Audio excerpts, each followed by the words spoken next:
Welcome and support, their applications. They are the closest partners. O Stoltenberg está sempre a dizer. Isto aqui está-se mesmo a ver quem é que escreveu. Together is... Portanto, basicamente eles estão aqui a apoiar aquilo da Suécia, não estou a ver aqui mais nada de jeito. Como sempre a apoiar. Os 2% da GDP, não é nada de jeito. Portugal. Mas uma boa pergunta, para quê gastar dinheiro aos contribuintes deste país? Let's see. Let's go with this and then go home. Back to Brussels. Next week. Até o final, qual é que é a pergunta que vais fazer? But you are based here? Yeah, I go to help my colleagues.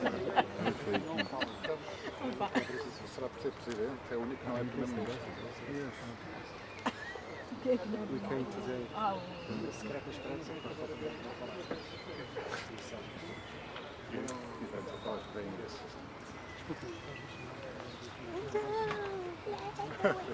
Estás benzinha? Olá. Olá, tudo bom? Quem faz as perguntas? Vais ajudar a Está certo?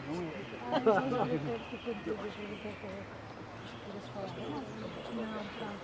Mas eu só tenho uma referência. Já que foi? Não, já não se três.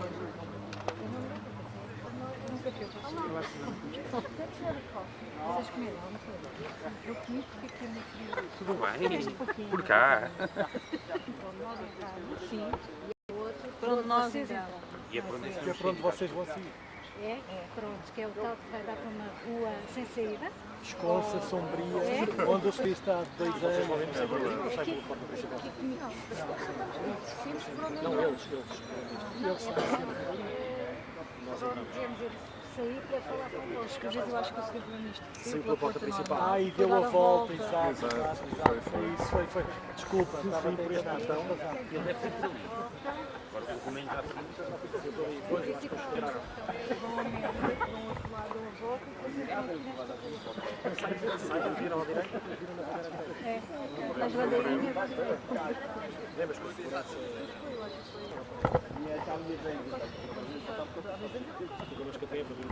Era a bazuca, era. Foi há 2 anos que foi PM. Quando o Ruto era Parece que já uma foi há 20, mas não, foi só há 2. Opa, então, e a pergunta? Qual a pergunta? Já não me lembro. Eu estou agora. Can I take milk? Can I take Who wants milk? Diz-me o que é de pão. Pá, isto é... É militar, mas também é político. A União Europeia tem que tomar uma decisão sobre a União Europeia. O depois deu uma entrevista ao Financial Times em que dizer que Parece Rita-se. E ele aqui vai dizer que isto não é da União Europeia, é da NATO. É que eu tenho um bocado... Eu não sei se realmente é... O que é que tínhamos coisas? É que corremos a eu acho que era só pergunta, se é uma pergunta. Se houver uma, ficamos a ganhar. Assim, nós, se o primeiro fala connosco lá fora, sim. Então, Não era o ovo. Nem que caia o ovo. Não, está combinado. so everyone is going to use your image. Não é? Uma coisa. Mine, yeah. E, quer dizer, também não vai... Yeah, from first student. No, SIC. Are you fine? Yes. But since we are here, Yeah, why not? O quê? We have a great Sim. Helena Alves. Yeah, I've been a Lisbon for 10 years. I know that Patrícia Moreira. Deixa-me perguntar a eles. Se vamos esperar, eu tenho uma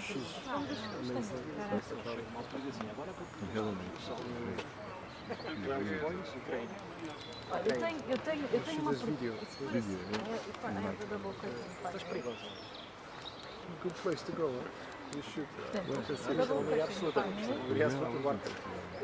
The left one and the right. Posso dizer assim, you are Eu continuo a insistir no leite, mas ela não liga. here back in the confusion word. application. Yeah. Do you think that's a Turkish banana? And if I may, No, you're not. estou para fazer esparregata.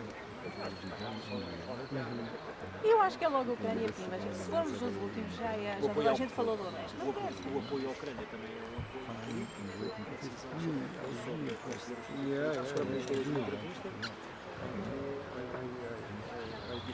Que há aqui o risco de... Isto quer dizer que é com...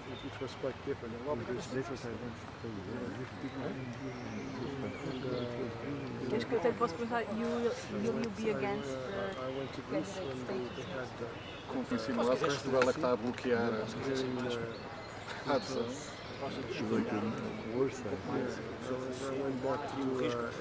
Ser o contrário, de desiludir as pessoas, não, porque ele põe isto, eu percebo essa ideia, não é? Se a questão é que ele está para baixar, mas também tem que ser qualquer coisa disso. A Ucrânia não é uma questão para nada nesta altura, mas foi. Sorry. André. A Ucrânia não é uma questão para nada neste momento, mas vocês são todos da União, pertencem todos à União Europeia, não é? Tens de fazer a ligação assim. Pois é isso. São todos NATO. Onde é que a gente vai fazer a coisa?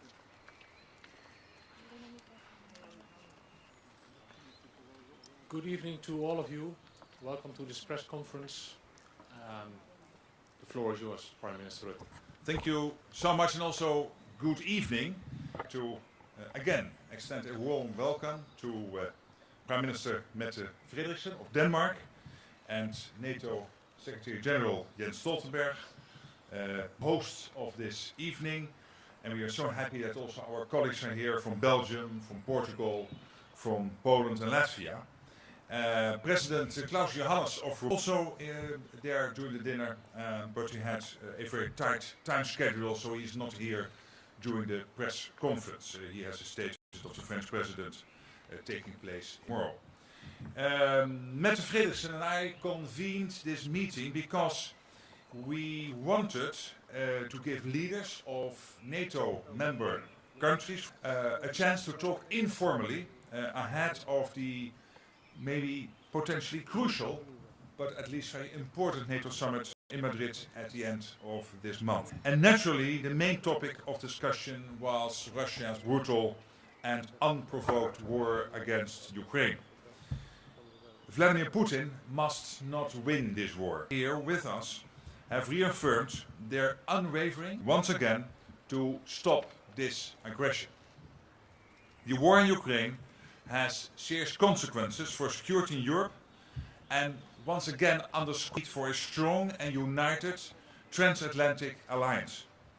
Recent events have led to Finland's and Sweden's decision to apply for NATO membership. Stand this step, and together with all the other leaders here, support it wholeheartedly. I'm confident that they will be a tremendous asset to our military level. At the NATO summit in Madrid, we will discuss how to guarantee a robust, credible and sustainable longer-term and defense posture. With that in mind, it's vital that we talk about the new strategic concept, about how to adapt our alliance as well. This calls for a fresh approach, new instruments and also smarter strategies. In other words, a robust plan for the next 10 years. In light of the new reality we are sadly facing, we will also discuss the need for increased resourcing to bolster our alliance and make us more resilient to threats to our collective. Today we had a productive informal discussion that will contribute to a successful summit. I'm really looking forward to that, and now I'd like to hand over to you. Thank you so much, Mark, and first of all, thank you for hosting these important discussions here today. Russia's brutal invasion of Ukraine marks a new uncertain time for Europe. Allies are supporting Ukraine's heroic fight, and we have to continue to do so to make sure that Ukraine will. Since the beginning of this conflict, the Allies have made a number of important decisions, demonstrating without any doubt that NATO is the cornerstone of the security and will remain so in the future. In 2 weeks from now, all allies will meet in Madrid to discuss the direction in the future for NATO. Some very difficult years to come, all of us here today agree that NATO as an alliance should come out stronger than ever from Madrid, and we are what it takes, both when it comes to NATO's military posture and increased common funding. That is our clear message today. We soon welcome Sweden and Finland to the alliance. Their membership will benefit the security of us all. The bonds between Europe and US and Canada, and we will face all future challenges to our security together. So once again, Mark, thank you for hosting this meeting and to show our unity as allies also here tonight. Thank you, Mette, and I'd like to give the floor to Jens Stoltenberg. Dear Jens, please.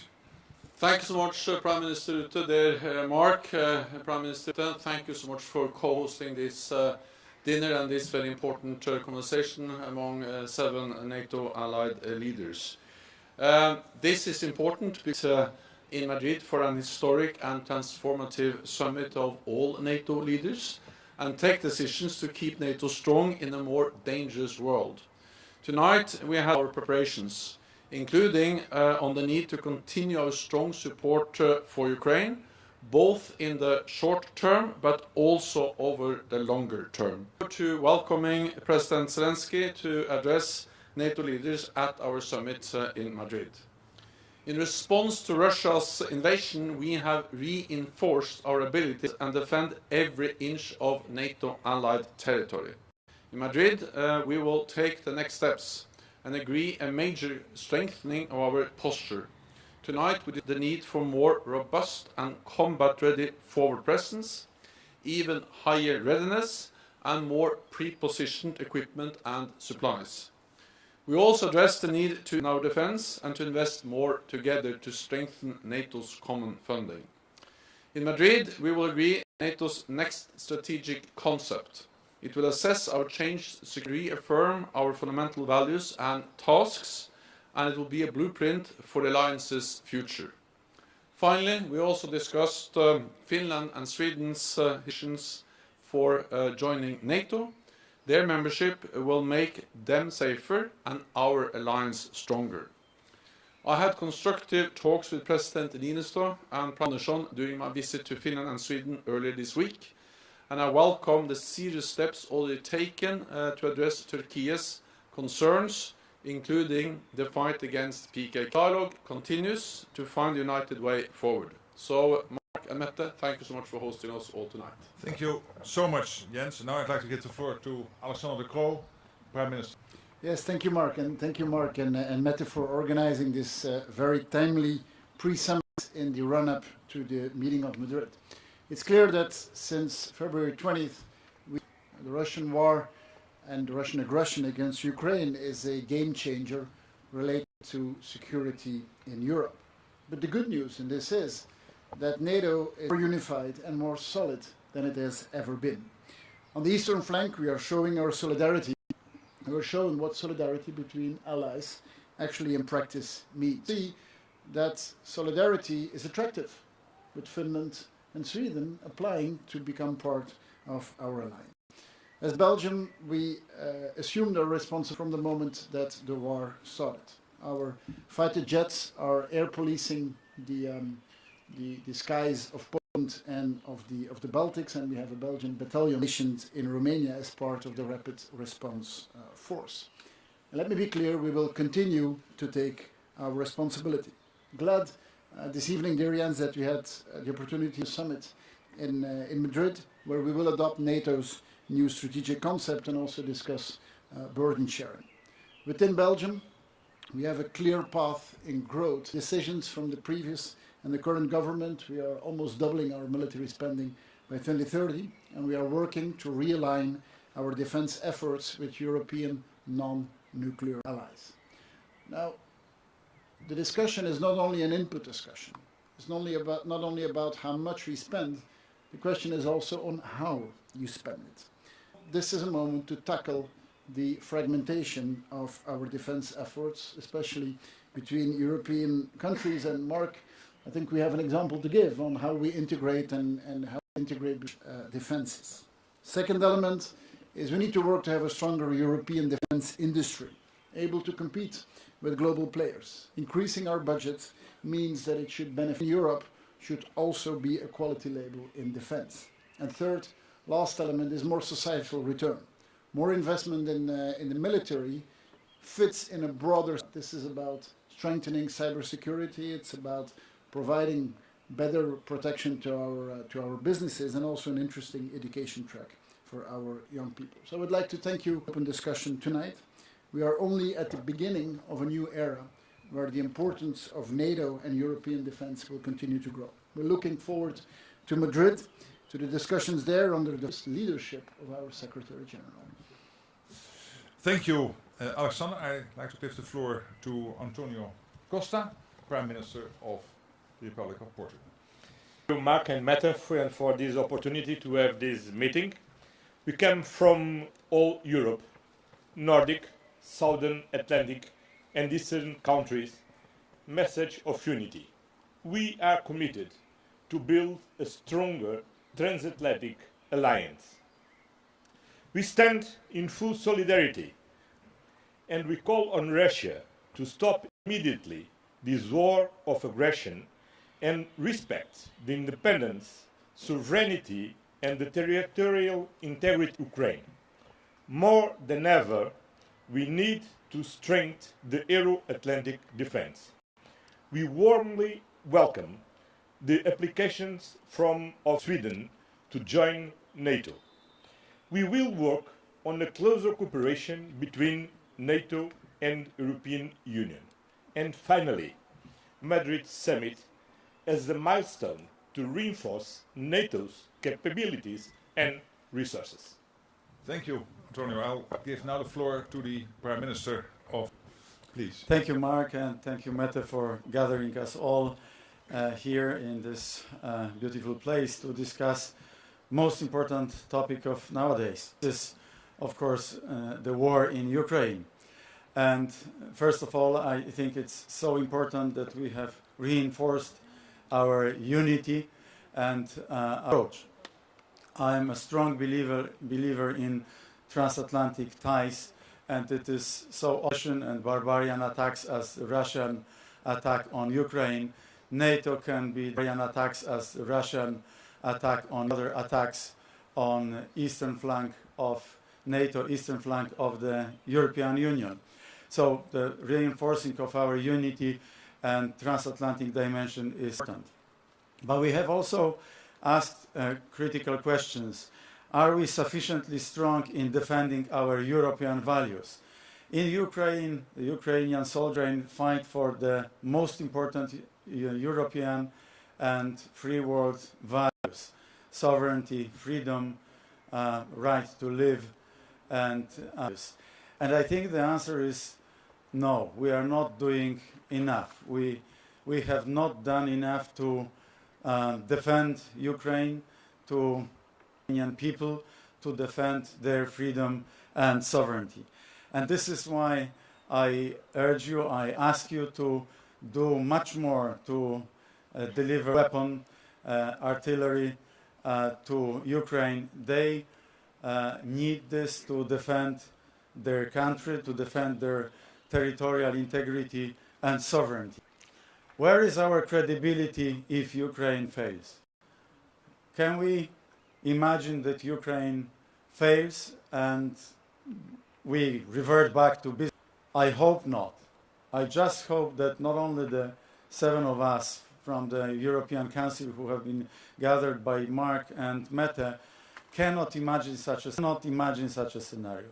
I just believe that this would be a complete failure and disaster of the European Union, of our values, and of NATO. Why it is so important that we focus on efficient, effective support of Ukraine here and now, not in several weeks' time, not in several months' time, here and now. What is also very important is supporting Ukrainian ambitions as quickly as possible, because Ukrainian people need hope, and this is their major hope for the future. In focusing on a very important topic, fighting disinformation, that we are aware that Russian disinformation efforts and propaganda are so propaganda. In Poland, we host some 2.5 million Ukrainian refugees. These are predominantly mothers with children. They all found shelter in Poland.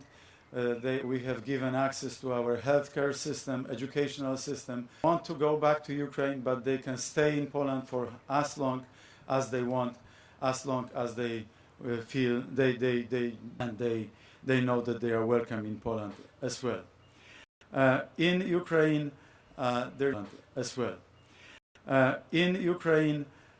there is a war of Europe, and Putin distilled from the modern history the worst which you can imagine. Colonialism, a form of nationalism as well. This is one. And one last thing, look at what is happening with yet another type of weapon of the Kremlin against the Free East, with the hope that yet another migration crisis will destabilize the war in Ukraine. Thank you. Thank you. Also, thank you, Mette, for co-hosting this event.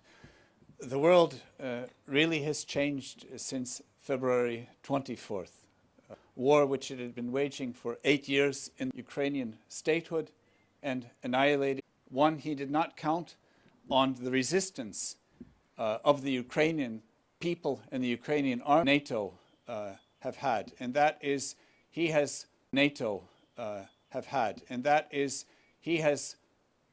pushed us together and reunited us in a way that makes today we're speaking about the transatlantic relationship and the need to strengthen this bond. But we also need to strengthen in this war, because there's only one way to restore peace and security. Ukrainians need weapons, they need financing, and I also think they need our political support in Ukraine. It's important that as NATO member states, we strengthen the NATO alliance member states. We strengthen the NATO alliance not only politically, but very practically, militarily, all along the eastern flank, from the Black Sea, because the threat is very real. In NATO, we have to make those words very credible by making sure we have the troops which are between Russia and the Baltic Sea. It's important to shore up the presence up to a brigade level. Least expensive or the cheapest way to fight a war is never to have to fight the war. To have enough deterrence on the ground, make sure that no one ever comes in. And that must be our goal in strong militarily. And we see as the world is changing, it even becomes a necessity. In order to defend our way of life, we must be strong. So thank you once again. And Jens, looking forward to the summit in a few weeks. Thank you, Kirjanis. And Sierk, you will lead from now on the process here. We now have time for questions and answers. Please, briefly before you ask a question. RTL.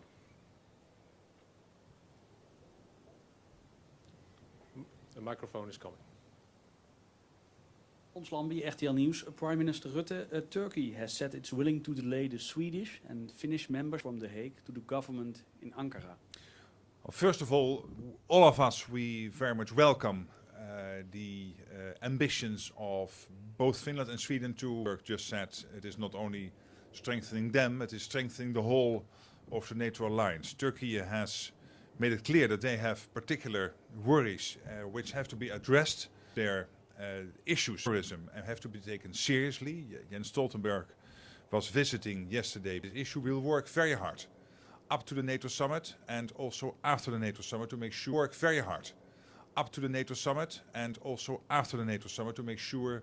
that these concerns will be addressed. I am absolutely confident successful in having Finland and Sweden joining NATO and to overcome some of the issues Turkey has put to the table. Next question, over there. Please introduce yourself. Cecilia Kellestrup, is that we could expect to see together in the future? I can start, then you can add. I think what What is in our focus, represented here today, is that we are strongly believers in the transatlantic alliance. We are very strong supporters of NATO. We have agreed tonight that we need to make sure that NATO will become even stronger because of not only the situation in Ukraine, but the situation in Europe. And as Antonio said in the beginning of this press conference, what you see here today is important to have an informal meeting before we meet in Madrid with different countries from a different perspective, but with some very, very strong values that we share in common. Next question, Reuters. Hi, we heard the Polish Prime Minister and the Polish and the Latvian leaders speak about that Ukraine needed more heavy. Ukrainian President today also said that they have enough ammunition, but they need more heavy weaponry. So I'd like to share this standpoint and if they think Ukraine should have more heavy weapons as well. Yes, Ukraine should have more heavy weapons, and in a long time, but they're also stepping up. There will be a meeting tomorrow at the NATO headquarters in the contact group for support to Ukraine. This is a format that was established at the Ramstein base a couple of months ago, and the allies and partners to provide different types of weapon, different types of military equipment, including heavy weapon to Ukraine, because they absolutely depend on that to be able to up against the brutal Russian invasion. Let me add that NATO allies have supported Ukraine for many years. Since 2014, NATO allies have trained and equipped thousands of Ukrainian soldiers, officers, who are now actually on the front line fighting the brutal invasion of President Putin, and they make a huge difference. But we need to be prepared where we can predict how and when this war will end, but we need to be prepared to continue for a long time to continue. So do I. Next question, please. Poland. President of Ukraine, Volodymyr Zelensky, also asks for tougher sanctions against Russia. We are 1 week ahead of European Council. Are you going to discuss sanctions, and what is on the table when it comes to the 7th package of the sanctions that can be agreed among all European Union? One particular aspect of sanctions which we very strongly advocate for is, as of today, we have only frozen those assets. Freezing assets is not enough. We need to have we have to also reinstate justice, and this is why we need the funds of the war criminals and Federation and everybody who supports them as a barbarian country which is committing genocide in Ukraine. Bucha, Irpin, Hostomel, Borodyanka. I've seen some of those. Can tell you that, you know, they are full of evidence to be very tough and harsh on our sanctions. And I would advocate for negotiating another package of sanctions. Yes.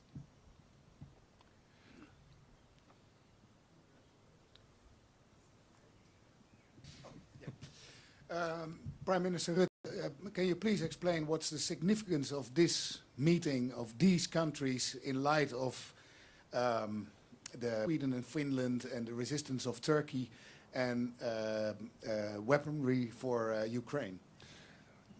I think these are the countries who are more forward-leaning. I think but these are countries who are very much counting on a transatlantic alliance, as Mette Frederiksen was already stating. We try also to bring together, Mette and I, a group of countries from the north. And indeed, we stand united in very much supporting wholeheartedly the Finnish and Swedish expressed wish to join our alliance. We all feel this will be a great addition to the alliance, but also necessary for the two countries. We completely understand, standing united here, that it is crucial for Russia to lose the war. And as we cannot have a direct confrontation, what we need to do is to make sure that Ukraine can fight that war, has access to all the necessary weaponry.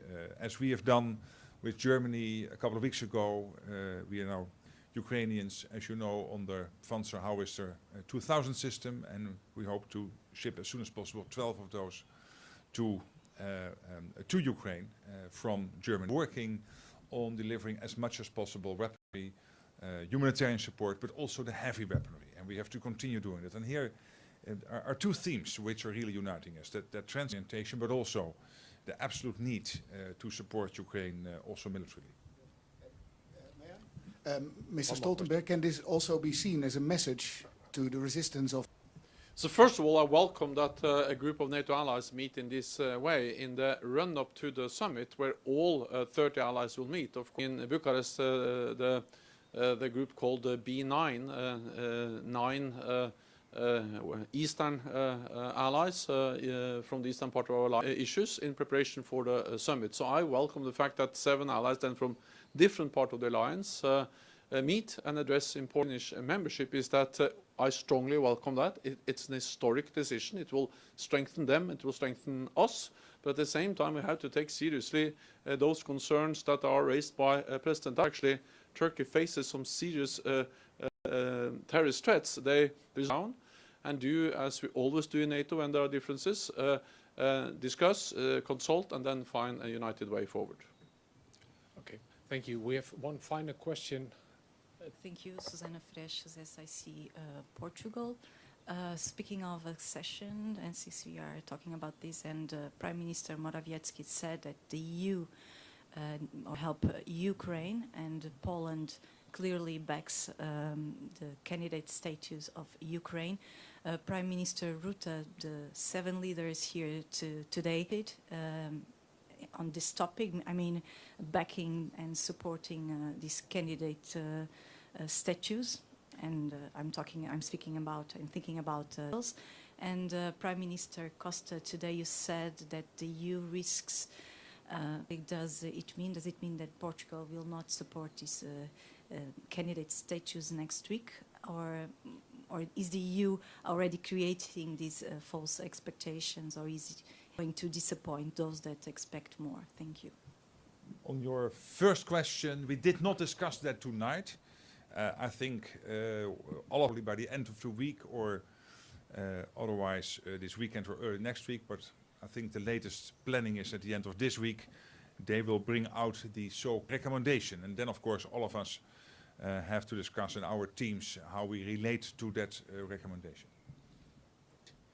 To deliver concrete answers on financial support, military support for what Ukrainian needs. Legal issues are very important, and we need to discuss these matters. Last week, also, the most important is to keep the unity at European Union level, at NATO level. Support that we can give to Ukraine is to be united like we are today. Okay, I thank you all for your attention, and have a good night.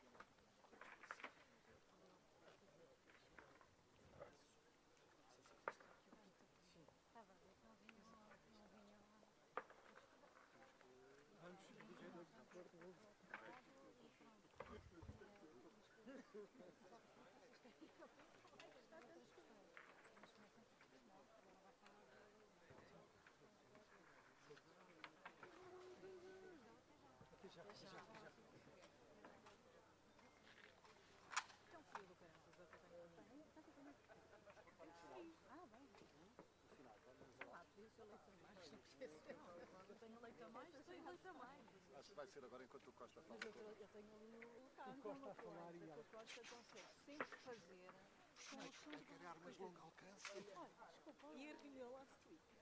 Pronto, acontece. Não, eu não faria melhor figura, mas está bem, mas eu não sou primeiro-ministro. Next week.